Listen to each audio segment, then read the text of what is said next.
힘들 때 혹은 더 이상 공부하고 싶지 않을 때 부모님이 이런 말씀 해주셔서 그래도 조금 힘을 낼 수 있었다? 이런 날이 있다면 뭐가 있을까요? 지금 작가님 얘기를 쭉 듣다 보니까 이거를 관통하는 그 단어 하나가 저는 떠올랐거든요.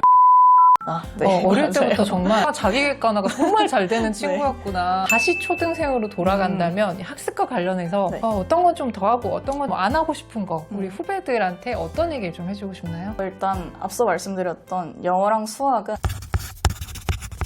안녕하세요. 교집합 스튜디오 주단쌤입니다. 오늘 스튜디오에는요, 2020년 수능 만점자이자 서울대 사회학과 재학 중인 1페이지 공부법의 저자 홍민영 작가님을 모셨습니다. 안녕하세요. 네, 안녕하세요. 네, 학부모님들이 어떻게 공부하면 저렇게 수능 만점을 맞을 수 있을까 네. 정말 많이들 궁금해하실 것 같아서 우리 작가님을 모시게 됐는데 일단 첫 번째 질문 좀 드릴 건데요. 수능 만점에 이르기까지 사실 고등학교 때 갑자기 공부를 잘하거나 이러진 않았을 거잖아요. 네, 그래서 네. 초등 때부터 꾸준하게 착실하게 공부를 잘 해왔을 것 같은데 초등 때 어떻게 공부했는지 조금 궁금하거든요. 일단 큰 틀에서 한번 설명해 보면 어떨까요? 제가 초등학교 다닐 때는 시험이 있었어요. 네. 뭐 작게는 받아쓰기부터 시작을 해서 초등학교 막 4학년, 5학년, 6학년 될 때는 시험이 있으니까 그때는 사실 부모님이 너 이거 올백 맞아오면은 뭐 사줄게 이런 식으로 뭔가 걸어서 내기하는 식으로 좀 게임하듯이 공부를 네. 했던 것 같아요. 동기부여가 확실히 있으니까 사실 칭찬받는 것도 기분이 좋았고 뭐 사주시니까 기분이 좋았고 그래서 저는 그때 수학 만화책을 되게 좋아하는 게 하나 있었어요. 시리즈 제가. 이름 혹시 얘기해 줄 수 있어요? 수학도둑. 수학도둑. 네, 제가 초등학교 때 막 나오기 시작한 네. 때였는데 너무 재밌어서 몇 권 사다가 초등학교 4학년 때 이거 올백을 맞으면은 전집을 사주시면 안 되냐. 근데 이런 학생이 쉽지 않다. 게임기를 사달라 뭐 네. 이럴 수 있는데. 그래서 결국 받아와서 지금까지 약간 그것도 좀 의미가 커서 아직까지 집에 두고 보물이에요. 있거든요. 네. 그때부터 조금 하다 보니 되네 하는 생각이 드니까 저도 좀 욕심이 생기고 선생님도 부모님도 좋아해 주시고 하니까 조금 그게 관성이 돼서 고등학교 때까지 끌고 갈 수 있었던 것 같아요. 계기는 사실 4개에서 시작됐다. 네, 뭐 그쵸. 이런 얘기네요. 그러면 수학 도둑을 좋아했다는 거 보니까 사실 제일 좋아했던 과목도 네. 수학이었죠. 아유, 수학 선생님으로서 굉장히 좋은 상황인 것 같은데요. 수학 얘기 좀 이따 다시 물어보도록 하고요. 학원 얘기도 조금 궁금해 하시잖아요, 네. 많이들. 학원 솔직히 다녔죠? 너무 많이 근데 다녔지. 초등 때부터 어떤 학원 다녔는지 좀 궁금하고 지금 돌이켜 생각해보면 그건 참 도움이 됐던 것 같다. 그런 게 있으면 좀 얘기해 주면 좋겠어요. 도움이 됐던 거는 확실히 영어랑 수학은 너무 많이 도움이 됐고요. 몇 학년 때부터 다녔어요? 영어는 사실 영어 유치원을 나와서 초등학교 전부터 좀 공부라면 공부를 했고 수학은 제 기억상 그래도 2, 3학년 때는 시작을 했던 것 같아요. 정말? 저는 주산학원을 먼저 주산학원. 다녔었고 주산학원부터 시작을 해서 선행하는 학원으로 옮겨간 거고 학원을 다니는 거를 의존하는 게 아니라 도움을 받는다고 생각하고 저는 네. 다녔어요. 물론 초등학교 땐 그런 생각을 그렇죠. 못했지만 네. 되돌아보니 그렇게 도움을 많이 받은 것 같아요. 수학을 단순히 선행 내용을 습득하는 것뿐만 아니라 뭔가 어떻게 풀어야 되는지 그치. 풀이 과정을 어떻게 써야 맞아요. 되고 검토는 어떤 방식으로 해야 되고 또 숙제를 하려면 어쩔 수 없이 책상에 앉아 있어야 되잖아요. 그렇게 엉덩이 붙이고 있는 습관 이런 거를 기르는데 그래도 학원이 여러모로 도움이 되지 않았나 수학은 그렇게 생각을 해요. 보통 학원 다니는 친구들은 숙제가 하는 게 그냥 공부의 끝? 이렇게 생각하는 경우도 네, 많잖아요. 맞죠. 그런 건 아니었죠. 그건 아니었죠. 숙제가 너무 많다 그러면 어쩔 수 없는데 숙제 말고도 뭐 예를 들어 내가 틀린 문제가 있는데 학원에서는 그걸 하나하나 잡아줄 시간이 없어서 그냥 넘어갔다 하면은 그런 걸 한 번씩 보는 게 약간 실수를 줄이는데도 개인적으로는 도움이 많이 됐던 것 같아요. 그리고 검토하는 거를 사실 방법을 학원에서 알려주기는 하지만 그걸 일일이 검토를 했는지 돌아보지는 않잖아요. 그쵸. 선생님들이 일일이 해줄 수가 없으니까 방법은 학원에서 제시를 해주되 그걸 습관으로 만드는 거는 개인의 노력이 필요한 것 같아요. 네. 논술학원도 좀 다녔다 이런 네. 얘기도 있어요. 논술학원은 초등학교 4학년 때인가? 사실 학원보다는 약간 과외 형식으로 친구들이랑 다녔었는데 책을 초등학교 때 생각을 해보면은 엄청 많이 읽는 학생까지는 아니었던 것 같아요. 근데 논술에 다니면서 좋았던 거는 제가 관심 있는 책 말고도 다른 책들을 읽을 수 있고 그리고 그 책에서 어떻게 요점을 잡아서 글을 쓸 수 있는지 아니면은 어떤 점을 친구들이랑 얘기해 볼 수 있는지 그런 거를 연습하는 게 사실은 많이 도움이 됐던 것 같아요. 제가 논술학원을 초등학교 때는 다니고 그 이후에는 다니지는 않았는데 그래도 꾸준히 책도 읽고 고등학교 때는 독서 토론 뭐 동아리도 들어가고 대회에서 상도 타고 했거든요. 그게 약간 초등학교 때 습관이 드니까 좀 도움이 되었던 것 같다라고 생각해요. 사실 수능을 독해력 시험이다 뭐 이렇게 네. 얘기를 하잖아요. 그러면 분명히 그런 능력들이 초등 때부터 개발이 됐을 것 같다는 생각이 드는데 실제로 책은 많이 안 읽었다. 근데 학부모님들이 생각했을 때 어릴 때 책을 많이 읽어야 독해력이 좀 늘지 않을까? 뭐 이렇게 생각하는 부분이 있어요. 그러면 작가님이 생각했을 때는 문해력은 좀 전에 얘기했던 것처럼 그런 방식으로 충분히 커버가 됐었다 이렇게 생각을 하는 건가요? 사실 네. 그런 식으로 접근을 시작하면은 문해력을 기르기가 어렵다고 생각을 해요. 왜냐면은 그러다 보면은 문해력에 도움이 되는 책, 조금 도움이 되는 그런 시사적인 책을 위주로 먼저 시작하게 되는데 재미가 없거든요, 그쵸. 사실. 네. 저는 뭔가 책이든 공부든 재미를 붙이는 게 내가 스스로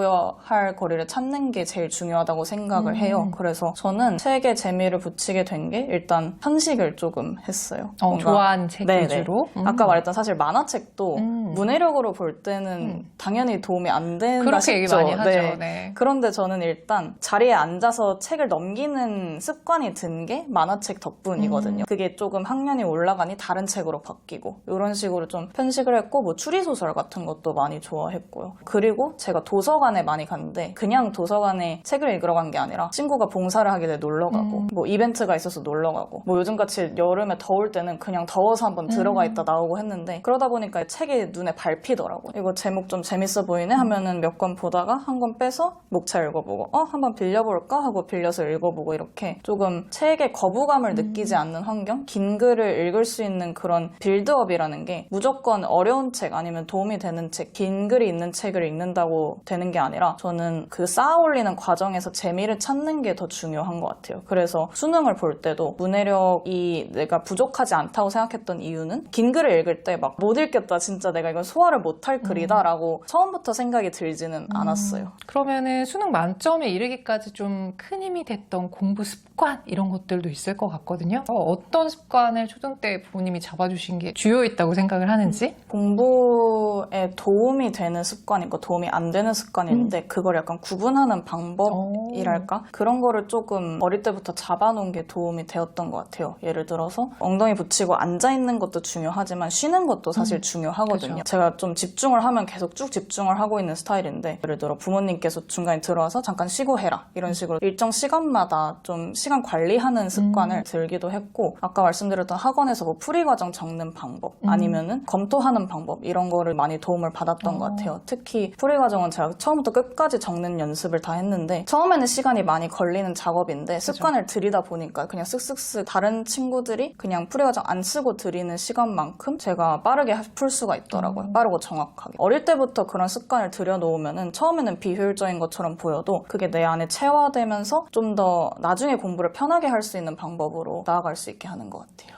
그래서 작가님이 책 쓰신 주제가 원페이지 공부법이잖아요. 그래서 이렇게 빨리 쓰고 정리하고 이런 습관들이 어릴 때부터 쭉 쌓여서 그게 무기가 됐던 거네요. 네, 맞아요. 1페이지 공부법 살짝만 좀 소개를 해줄까요? 다들 노트 정리 많이 하시잖아요. 뭔가 배우면은 노트에 막 적고 저도 그런 적 있어요. 예쁘게 적으려다가 노트 막 찍고 막 그런 경험을 많이 하다 보니까 어떻게 정리를 해야 내가 제일 잘 이해를 할지 생각을 해봤는데 정리하는 것도 사실 공부의 한 과정이거든요. 어떤 게 핵심인지 뽑고 그걸 다시 옮겨 적고 그걸 어떻게 정리를 해야 내가 나중에 봤을 때도 이해를 할 수 있을지가 포인트인데 제가 무조건 한 페이지에 정리하려고 했던 거는 너무 길어지다 보면 사실 교과서를 읽는 것과 다름이 없어져요. 교과서는 줄글로 되어 있고 노트는 개괄식으로 되어 있다라는 차이점이 있긴 한데 근데 그게 너무 길어지면 또 정리하는데 시간이 오래 걸리고 비효율적이란 말이죠. 그래서 저는 특정 범위의 공부 내용을 무조건 한 페이지에 정리를 해서 이 안에 내가 핵심을 다 넣겠다라는 생각으로 정리를 시작하면은 그 과정에서 공부가 엄청 되더라고요. 내가 무조건 어디가 요점인지를 파악을 해야 이거를 다 정리할 수 있으니까. 네. 뭐 반대로 이 정리한 내용에 빈칸을 뚫어서 문제지로 만들기도 했고 그런 식으로 좀 이름을 붙이자면 한 페이지 공부법이 완성이 됐던 것 같아요. 다시 초등생으로 돌아간다면 학습과 관련해서 네. 어떤 건 좀 더 하고 어떤 건 안 하고 싶은 거 우리 후배들한테 어떤 얘기를 좀 해주고 싶나요? 일단 앞서 말씀드렸던 영어랑 수학은 과할 필요까지는 없는데 습관을 만들기 위해서는 어느 정도는 때는 하는 게 저는 좋은 것 같아요. 사실 제가 공부 머리가 없다고는 할 수 없는데 그때부터 약간 머리가 말랑말랑한 상태에서 습관을 들이지 않았다면은 고등학교 때 와서 그걸 다시 습관화하는 거는 좀 어렵거든요. 그래서 영어, 수학은 추천을 드리고 싶고 독서 같은 경우에도 저는 논술학원도 다녔지만 영어 도서관도 등록을 했었어요. 그거 덕분에 영어 쪽 독해력도 많이 는 것 같은데 초등학교 때는 뭔가 앉아서 하는 공부도 좋지만 뭔가 책을 넘기는 공부? 그런 걸 할 수 있게 도서관에서 하는 여러 프로그램이 있잖아요. 그런 것도 뭔가 등록을 하는 것도 독서에 재미를 붙이는 데는 나쁘지 않다라고 말씀을 드리고 싶고 그 외에는 좀 즐기세요.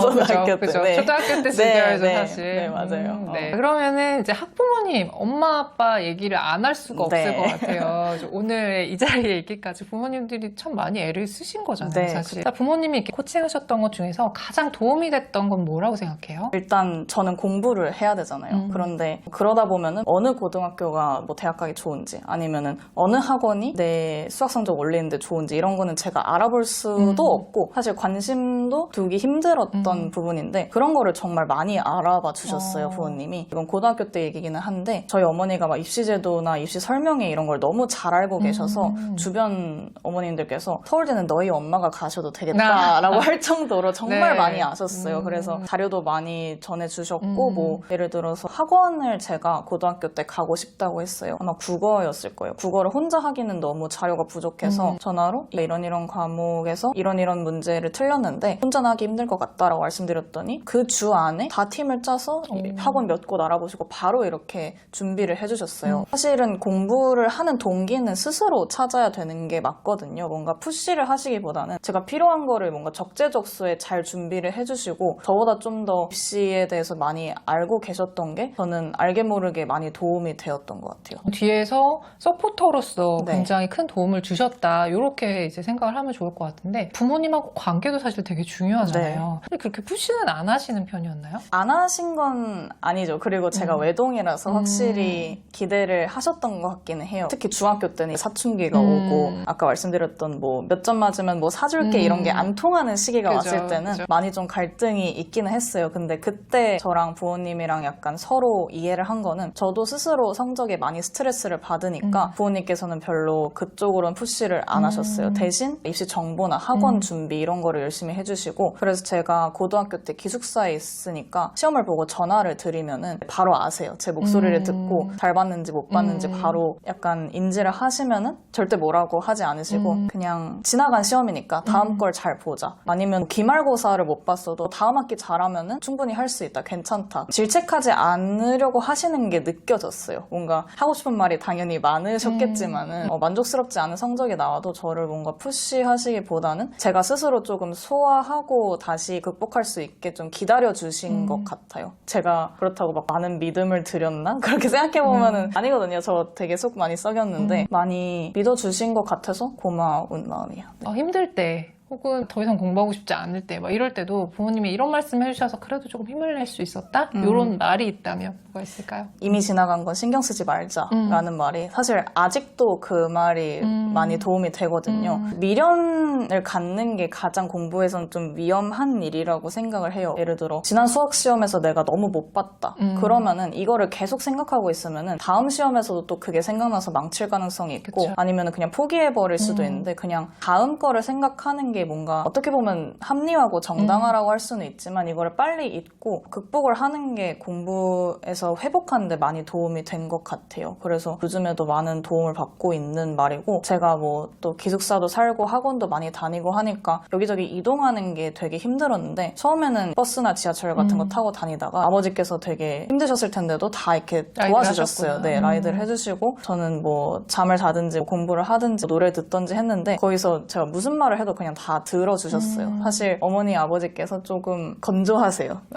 그래서 막 오글거리는 말을 잘 못하셔갖고 그런 식으로 약간 직접적으로 말씀을 못하셔도 그걸 좀 느껴지게 좀 서포트를 해주셔서 많이 도움이 됐던 것 같아요. 뭔가 그냥 느껴지는 게 있었어요. 마지막으로 한 파트가 남았는데 네. 드디어 수학 얘기입니다. 제가 네. 수학 선생님이라서 더 궁금했어요. 작가님을 유튜브에서 이렇게 검색하다 보면은 164만 뷰의 네. 영상의 주인공이에요. 네. 근데 그게 수능 문제 실제 푸는 영상이었잖아요. 네, 네. 그래서 그걸 저도 그 은근히 처음부터 끝까지 다 보게 되더라고요. 네. 아, 맞아. 저렇게 풀지, 맞아. 막 이러면서 막 이렇게 네. 보게 되는데 그런 사람들이 굉장히 많은 글을 달았던데 네. 보면서 저는 이제 수학 선생님이니까 몇 가지가 딱딱 보이던데 네. 일단 첫 번째가 주산을 배운 것 같더라고요. 네. 아까도 살짝 얘기를 네, 네, 했었는데 주산을 배운 게 실제 수학 공부를 하는데 도움이 됐어요? 저는요, 그 영상 댓글을 보고, 아, 사람들이 이렇게 암산을 안 하는구나를 그때 약간 인지를 했어요. 아, 정말요? 왜냐면은 그 정도로 주산이 저한테는 너무 당연한 사고 체계거든요. 초등학교 저학년 때 주산 학원을 그죠. 다녔으니까 그렇게 빠르게 뭔가 이렇게 암산을 하는 게 너무 습관 정도가 아니라 저한테는 당연한 사고 체계가 돼갖고 확실히 빠르게 계산하는 데에는 도움이 되는 것 같아요. 그래서 풀이 과정을 적더라도 일반적인 곱셈 방법으로 해도 제가 한 번 더 주산으로 검토를 할 수 있으니까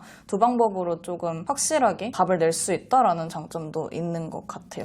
지금 주산을 고민하신 초등 저학년 학부모님들의 고민 중에 하나가 암산에만 너무 있다가 이제 암산 능력이 숫자가 커지면 좀 정확도가 떨어지게 그쵸, 되잖아요. 그쵸, 네. 근데 쓰려고 하지 않는다. 이게 고민인데 네네네. 오히려 작가님은 그게 검산을 할 수 있는 방법이어서 훨씬 더 도움이 됐다 이런 얘기네요. 네. 주산의 순기능을 잘 이용했던 그런 공부 방법인 것 같습니다. 그다음에 중고등학교 때 선행과 심화는 수학에서 어떻게 했는지 이것도 조금 궁금한 포인트일 것 같아요. 네. 선행 정말 다들 많이 했거든요. 제 친구들도 많이 하고 특히 제가 특목고를 나와서 거의 들어갔는데 이미 다 끝내고 온 친구들이 많았어요. 그런데 제가 수학학원을 계속 다니기는 했지만 속도가 빠른 편은 절대 아니었거든요. 제가 고등학교 올라갈 때 지금은 교육과정이 바뀌었는데 그때 수원 수투를 겨우 끝내고 갔어요. 심화까지 겨우 했었나? 근데 그게 딱 고등학교 1학년 과정이거든요. 그래서 사실 2, 3학년 과정은 그때 1학년 때 그 학교 공부를 하면서 선행까지 병행을 했어야 되는 상황이라서 그땐 조금 힘들었는데 근데 그럼에도 불구하고 그래도 학교에서는 2등은 했단 말이죠. 전교? 사실 네, 전교 네. 2등. 1등은 그 너무 잘한 친구가 한 명 있었고 네. 그랬는데 사실 선행은 진도를 많이 빼는 것도 중요하죠. 당연히 중요한데 그 기초, 응용, 심화 이 단계를 본인이 느껴지잖아요. 내가 이거를 날림으로 하고 갔구나. 아니면은 맞아요. 확실히 내가 알고 다음 걸로 넘어갔구나 하는 게 느껴질 수밖에 없는 이유가 수학은 사실 너무 단계적인 학문이라서 앞에 개념 모르면 뒤에 개념 진짜 구멍이 나고 하는 게 본인도 느껴질 거예요. 그쵸. 그래서 저는 다시 돌아간 적이 좀 많거든요. 뭔가 이거 배우다가 아니다 싶으면은 아 앞에 거 좀 문제 다시 풀어봐야겠다 하고 잠깐 뭐 학원을 쉬든지 아니면은 선생님께 말씀드려서 자습을 가지면서 그 이전 과정을 공부를 하든지 해서 저는 조금 밑에부터 좀 차근차근 쌓으려고 다지면서. 네, 하려 했던 것 같아요. 그래서 선행을 많이 나간 친구들이 있어서 저도 조급해지는 건 맞았는데 돌아보니까 제 방법이 틀리지는 않았던 것 같아요. 좀 진도가 얼마나 나갔냐 보다는 내가 얼마나 쌓아 올렸냐를 좀 돌아보는 게 더 중요한 것 이제 마지막 질문이 남았는데 작가님의 오답 해결법이 있다고 들었어요. 그게 오답으로 일기를 썼다. 네. 뭐 이런 얘기가 있는데 좀 생소하실 거예요. 저는 수학 일기 쓰는 거를 초등학교 때부터 좀 훈련을 하면 좋아요라는 말씀들을 드리는데 네. 그걸 고등까지 가서 오답으로 일기를 썼다 이런 네, 얘기까지 네. 하니까 너무 반가운 거예요. 네. 이 얘기를 조금 설명해주면 좋을 것 같아요. 네. 오답노트 보면은 이제 문제 적고 틀린 이유 적고 풀이 과정 적고 답 적고 이렇게 하는데 사실 쓰다 보면은 틀린 이유를 그냥 날림으로 하고 넘어가거든요. 풀이 과정 쓰는 데만. 네네네. 그래서 틀린 이유 뭐 생각을 해보면 집중이 안 됐다. 뭐 계산 실수를 했다. 뭐 이런 식으로 간단하게 적고 들어가는데 저는 사실 제가 생각하는 걸 바로바로 적는 습관이 있어서 약간 저 자신한테 혼잣말을 다 적어봤어요. 집중이 안 됐어. 왜? 배고팠나? 뭐 내가 졸렸나? 주변이 시끄러웠나? 내가 이때 음악을 들으면 안 됐나? 그래서 집중이 안 됐던 건가? 이런 걸 다 써봤어요. 그러고 나서 그 원인을 해결하려고 노력을 했던 거죠. 그러니까 예를 들어 뭐 주변이 너무 시끄러웠다. 그래서 집중이 안 됐던 것 같다라고 하면은 적고 넘어가는 게 아니라 그러면 다음부터는 수학은 여기서 공부하면 안 되겠다. 아니면은 뭐 귀마개를 끼고 공부를 해야겠다. 이런 식으로 해결 방법을 찾는 데에 도움이 되는 거죠. 어느 정도 공부를 하다 보면은 공부를 잘하는 학생들이 문제를 틀리고 성적이 잘 안 나오는 이유는 그 공부가 부족해서가 아니라 공부 외적인 요소가 정말 중요하다고 생각을 하거든요. 근데 그런 거를 저는 이렇게 오답노트를 일기처럼 쓰면서 좀 깨달았던 스스로 것 같아요. 찾는? 네. 사실 여러 가지 이슈가 있잖아요. 뭔가 실전에 딱 갔을 때 연습할 때는 몰랐던 문제들이 막 나온단 말이에요. 집중을 흐리게 하는 요소들이 많아지는데 그런 오차를 줄이는 게 제가 평소에 연습할 때 하려고 했던 것 같아요. 같아요. 그래서 저는 이렇게 일기처럼 오답노트를 쓰다가 결국 수능 때 어떻게 했냐면 뭔가 집중을 흐리게 하는 요소가 정말 여러 가지가 있었는데 예를 들어 제가 척추측만증이 있어서 오래 앉아있으면 허리가 아파서 집중이 안 되더라고요. 그래서 방석을 가져갔고 그리고 제가 수험 생활 때는 다한증이 있어서 손수건도 가져갔고 그리고 제가 또 쉬는 시간에 단 거를 먹어보니까 집중이 잘 되는 거예요. 그래서 청포도를 싸갔고 이런 식으로 정말 많은 준비를 해갔어요. 수능 정말 날에. 최적화된 네네네. 환경. 그래서 평소에 이렇게 좀 본인 어떨 때 집중이 안 되고 어떨 때 집중을 잘할 수 있는지 이런 걸 좀 알아두면은 그걸 실전에 옮겨놨을 때 최고의 효율을 낼 수 있다라는 거를 저는 이런 과정을 통해서 깨달은 것 같아요. 지금 작가님 얘기를 쭉 듣다 보니까 이거를 관통하는 그 단어 하나가 저는 떠올랐거든요. 메타인지. 네, 어릴 맞아요. 때부터 자기객관화가 정말 잘 되는 친구였구나 이런 생각이 드는 거예요. 부모님 덕이라고 생각하나요, 그게? 확실히 좀 영향이 있었던 것 같기는 해요. 이게 사실 본인이 의지가 부족하다 아니면 내가 언제 집중을 못한다 이런 걸 인지하고 인정하는 게 사실 쉽지 않거든요. 그렇죠. 왜 저 친구는 막 3시간 동안 공부를 해도 끄떡 없는데 나는 1시간만 공부해도 막 아이스크림 먹으러 가고 싶고 막 엉덩이 아프고 이럴까 그런 생각을 하게 되는데 전 그냥 그거를 인정을 했어요. 인정을 했고 내가 집중이 안 되면은 뭘 해야 집중을 다시 끌어올릴 수 있다라는 거를 좀 적극적으로 활용하려고 했던 것 같아요. 깨달은 후부터는. 그래서 뭐 그런 것도 있었어요. 고등학교 때 사실 주변 눈치를 좀 보게 되잖아요. 예를 들어 친구들은 다 공부하고 있는데 나 혼자서 뭐 유튜브 보고 있으면은 좀 눈치 보이고 막 쟤네는 공부하는데 나만 놀고 있나 싶은데 저는 그걸 신경을 안 쓰려고 했어요. 제가 뭐 유튜브 영상 한 개 보는 게 다음 효율에 너무 도움이 됐기 때문에 그런 걸 약간 주변 시선이나 내가 스스로 자존심 상하는 거 신경 쓰지 않고 내 문제를 확실히 알고 그거를 극복하는 과정이 절대 부끄러운 게 아니잖아요. 그런 걸 좀 인정하려는 게 많이 있었던 것 같아요. 네, 부모님이 정말 따님을 잘 키우셨다는 생각이 듭니다.